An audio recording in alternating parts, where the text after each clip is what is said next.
Tanghali na po. Ang almusal ko po ay tinanghali na naman. Ito po, ang aming ulam. Tortang dilis po yan.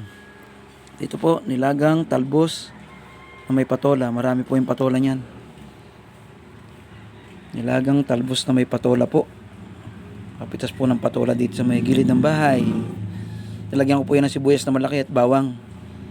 Tapos asin lang. Ayun, pinakuluan ko po. Matamis-tamis po yung lasa talaga niya, yung sabaw. Yan po ang aming ulam ngayon.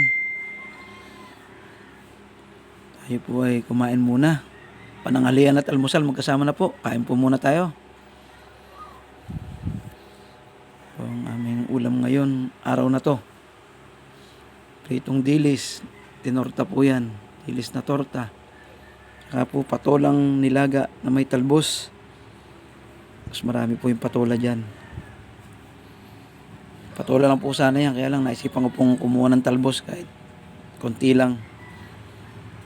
Po ang aming ulam ngayon. Kain po muna tayo sa hindi pa po kumakain.